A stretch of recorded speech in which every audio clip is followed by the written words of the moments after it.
Hey guys, welcome back. We're going to have a little bit of fun in this video, and we're going to talk about what I would do if I came up upon $100,000. If it just so happened that, all of a sudden I had 100K, what would I do with that money? And I'm going to go through some assumptions to start the video out, and then I'm going to tell you what I would do with the money. And then I will tell you why I would do the things I'm doing with the money and why I'm doing this video in the first place. So let's have some fun. I'm going to kind of be laid back with this video. I've got my tea here, so we'll just chill and talk about things. And what would we do with 100 grand?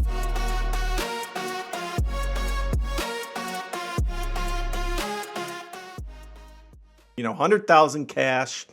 Now, maybe you got it from, let's say, an inheritance. That happens all the time, People pass, and this generational wealth, this great wealth transfer is going to happen. And they're going to people that are going to be coming into some money here in the next decade or two. So this is a reality people are going to have to contend with. It might be $10,000. It might be $100,000. It could be $1 million.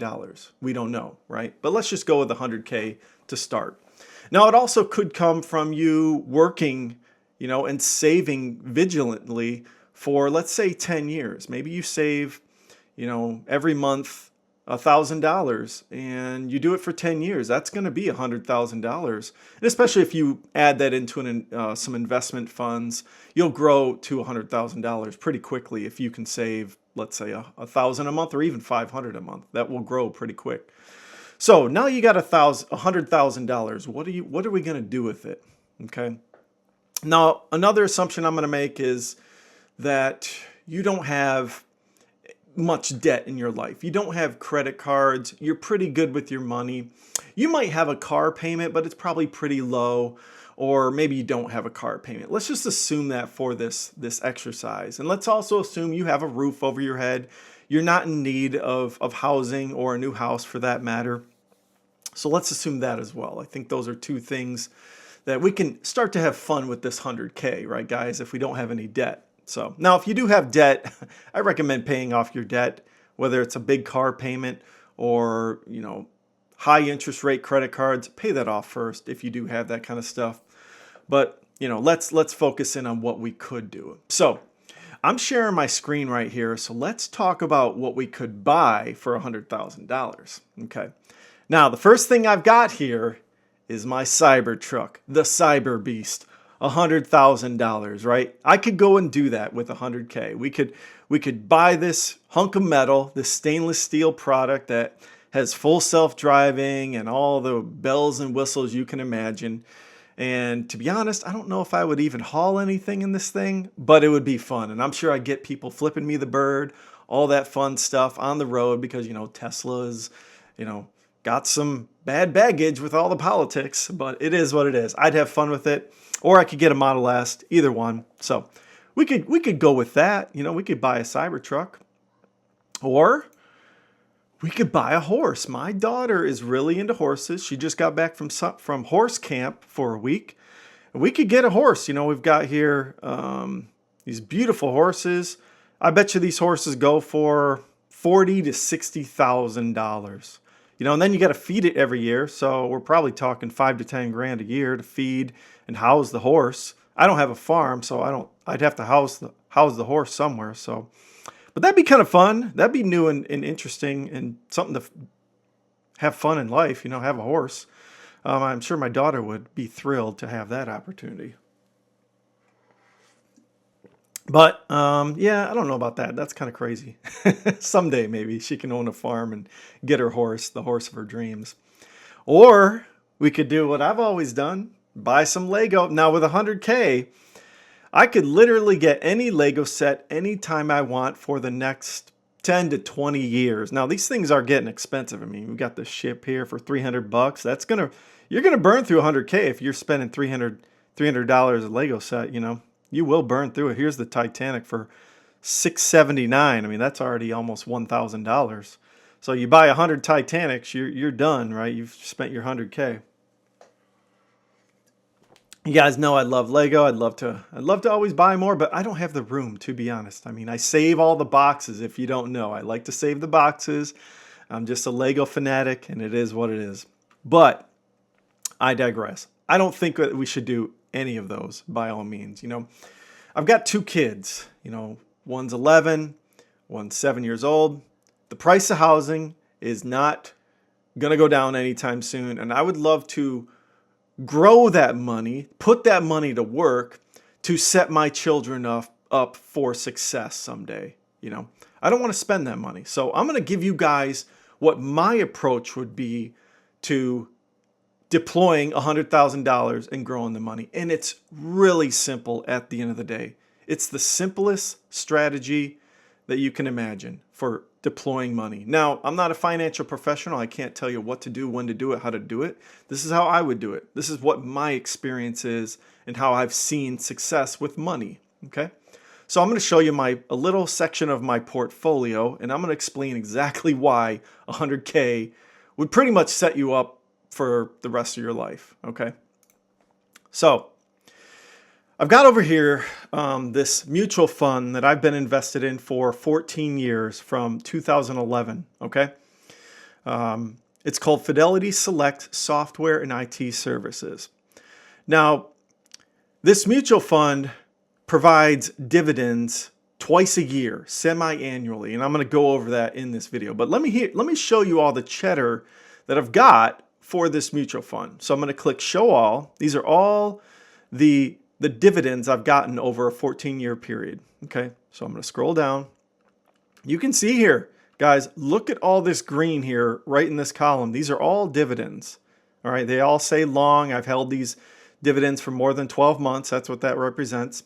And here at the bottom, guys, this was my initial order of $5,000 in 2011. Now, I had rolled over money from 2 jobs, from 2 401ks into this IRA.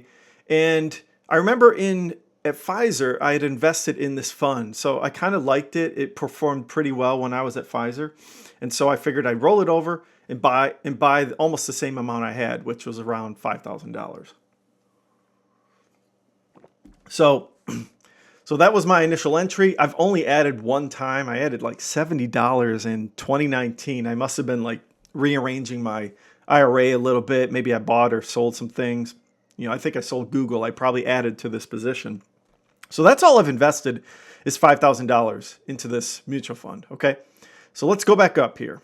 So $5,000. My cost basis is $3. That's where I bought the shares at. And then the current value today, guys, for $5,000 is $48,350. An 850% gain on that $5,000. Okay. Now I got those shares at, well, actually, if we scroll down, I got them at $8. With all the dividends, they lower your cost basis. That's what it does. So it lowered the cost basis from $8 all the way to $3. Okay.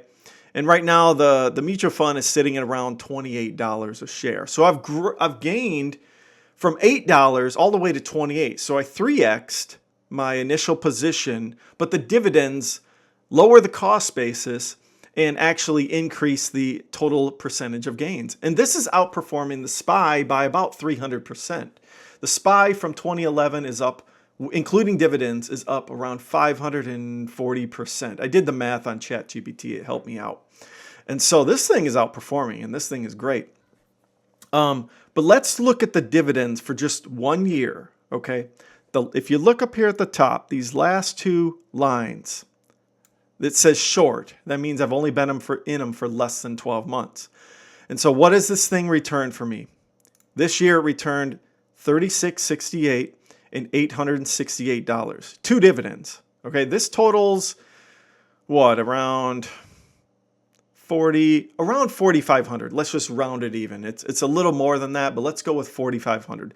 This thing is almost returning the original investment that I invested in this thing, $5,000. Every year it's going to return around $4,500 to $5,000. And the next year and the year after that and the year after that, it's probably going to return more and more and more. Probably $6,000 one year, probably $7,000. What if I had put $100,000 in this position back in 2011? It'd be returning $100,000 this year and next year and the year after that. Think about that. Every year, guys, I could go and buy a cyber beast. I could go and buy a horse the year after that. I could go and buy every Lego I can imagine the year after that. That is the power of compound growth in the stock market, guys. You gotta realize this. And all I've done is I bought this, and I've never looked at this account. I mean, I've looked at the account, but I've never really looked at these positions. I've never cared, and now it's bringing in $5,000 a year. So, would I put 100K all in this mutual fund? No. Okay, I think I'd like a little more diversity, because one mutual fund doesn't guarantee the same performance, in the next 15 years. Like this mutual fund is not guaranteed to do an 800% in the next 15 years. It's good to have some diversity. I believe in diversification to a point, okay? So I've got another mutual fund that I'm going to show you guys. So this other one that I'm really happy with over the last 15 years is Fidelity Select Retailing. And I'll go over the positions too with these two mutual funds, what's in them. All right, this one, I put a little bit more. I'm not exactly sure why, but maybe I just had that back in the day. I put $6,000 into this mutual fund, and out of that $6,000, we're at $43,000. A little bit less of a percentage gain, 619%. Still beating the SPY, which is nice. I like that. Yeah, a total of $37,000 in gains. And again, the dividends are pretty good on this one. A little bit less. It's retail. It's a little bit different sector than IT services. That's more of the tech sector. This is retailing, and I'll go into the different positions. So you see here, a couple of these dividends were only like $70, $25. Even one time in 2016, it was $1.94. So they must have had a bad year that year. Maybe they got rid of the fund managers that year. Who knows? I don't know, and I don't really care, because in general, it's still performing very well. Again, these last two dividends, semi-annual dividends, we've got $2,200 and $1,800. That's a total of $4,000. So not as good as the $6K. It's getting close to returning 100% of that investment. So if I invested 100K in this one, we'd be at $80,000. I'd say that's still pretty good. So maybe this year we can't get the Cyber Beast. We got to go with the all-wheel drive Cybertruck that year. If I wanted to blow the money after 15 years of returns. Okay, you could then take the money and do what you want. Or you could keep compounding it, right? So what I would do is I would take 50 grand. I would take 50 grand and put it into this Fidelity software and IT services. And what's in this position is 26% Microsoft. You've got Salesforce, Intuit, Autodesk, Adobe, Palo Alto, Datadog, Atlassian, Jira, if you're familiar with that. Synopsys, I've never even heard of that one. I'll have to take a look at that. But guys, this is the best of breed. This is the tech world, big tech. These companies are the best of the breed companies in the world. And I guarantee you, probably in the next 15 years, this position will be worth a lot more money, okay? And then in the retailing, let's have some diversity again. Let's look at the positions. Top 10 holdings, it holds 27% of Amazon. You can see why the performance is what it is. This Amazon is one of the best companies in the world, and it's probably going to continue to grow year over year over year, okay? It's got Costco, Walmart, Lowe's, TJ Maxx. These are all the companies where everyone goes to Convenience Street and spends their money. And that's why this account keeps growing year over year, decade over decade, compounding, because everyone can't stop spending their money. They love to go and shop at all the stores, all the retail stores, all that jazz, spend all the money you can imagine at Christmas at Walmart,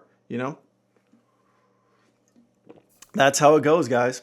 These two mutual funds are just, destroying the market. It's great. So let's talk about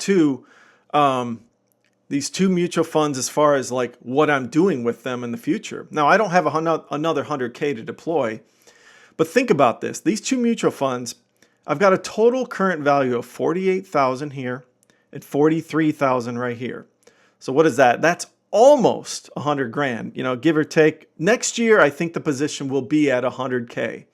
You guys hear about me selling these two funds? I'm not going to sell these two funds. I've got $100,000 in these two funds. In the next 15 years, it's going to be interesting to see what this 100,000 is going to look like. Will it look like $1 million? I think it's going to be close. I'll be 65 years old. I'm 45 right now. If I hold these two mutual funds for 15 years, and if they perform fairly the same way they did before, even a little less, I'll still probably be pretty happy. Maybe the account will be worth, these two funds will be worth $500,000. Maybe it'll be worth 600,000. Either way, I'm probably going to be having some nice dividends come in each year. And eventually these two positions will be worth $1 million, probably by the time I'm 65. That's the way I'm looking at it. And if they're able to bring in $100,000 every year, I can help my kids with their home or their college, or maybe a business investment for them. That's how you got to look at this thing, guys. This is the easiest way to grow wealth. This is the Warren Buffett way. This is the Ray Dalio way. All these famous investors that are billionaires today.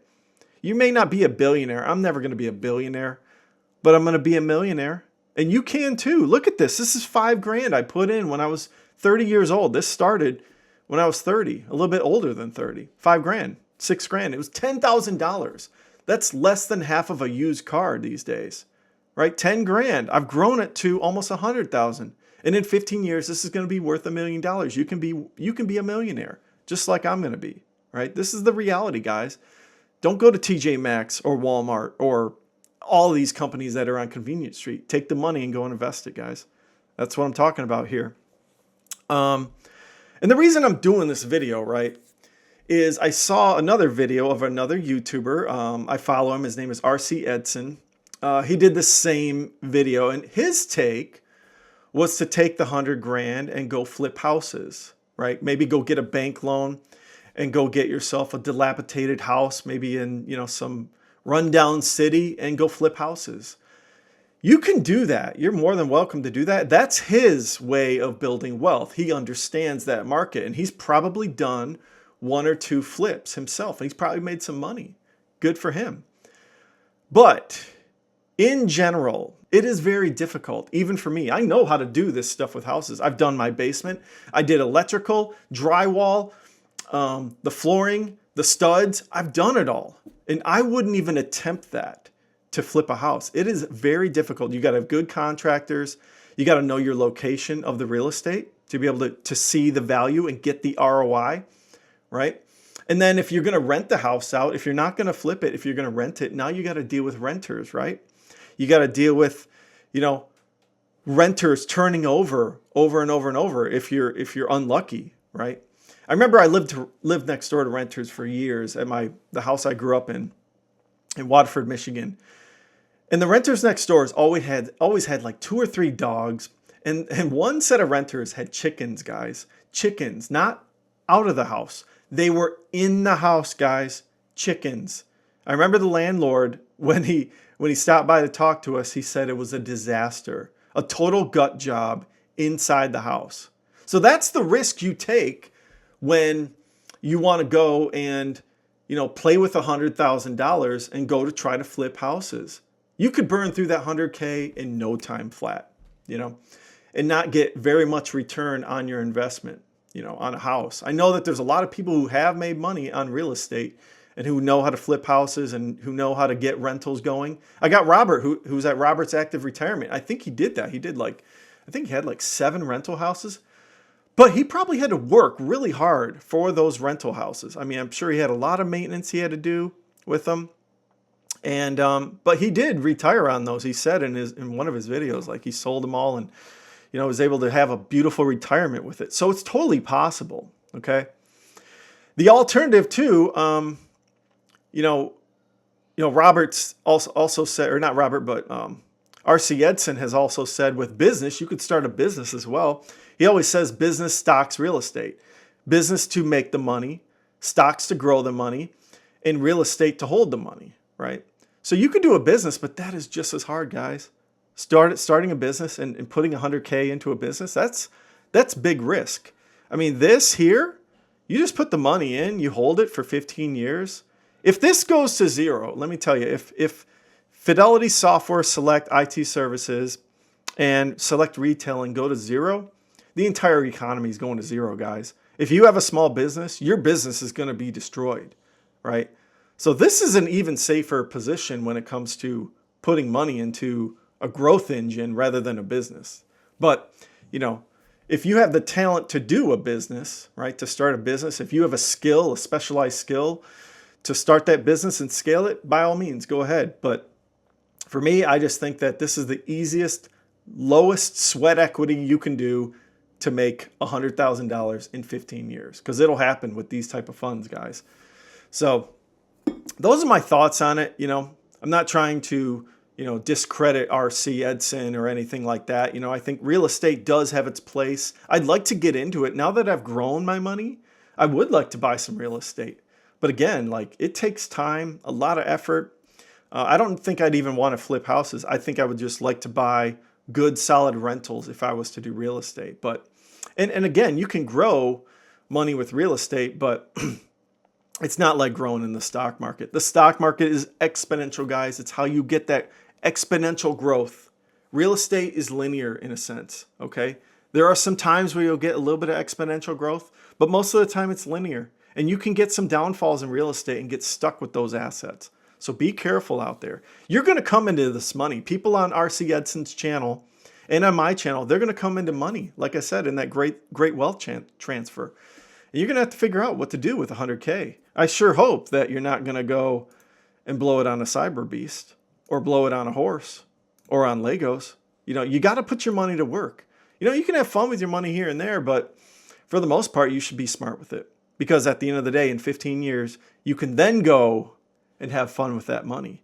You can have fun at the age of 55 or 60 with 100K coming in dividends every year. Now, you got to pay tax on those. So remember that. Like, if it's an after-tax brokerage account and you're making 100K a year, you're going to have to pay tax on that. So remember that. But yeah, those are my tips. And what I would do with 100K. What would you guys do with 100K, right? Would you buy a cyber beast, or would you put it in the markets? Would you put it in an individual stock? I don't recommend that for most people. That's a lot to deal with stress-wise. If you're going to put it all in on AMD or Tesla, you're going to see some volatility. That 100K might go to 50K real quick, and you're going to feel like, ugh, what were you thinking? You got to hold those things. And these mutual funds are a lot easier to hold because they hold a diversified portfolio that you can feel comfortable holding that kind of money with. So yeah. So anyways, let me know what you guys would do with 100K. If you guys like these kind of videos, I'll do some more of them. I could do some more aggressive positions, but anyways, that's what I would do for kind of a conservative, easy, no stress kind of position. So anyways, if you guys like the content in the channel, like and subscribe. Take a look at my previous video, and everyone, have a great day. Thanks.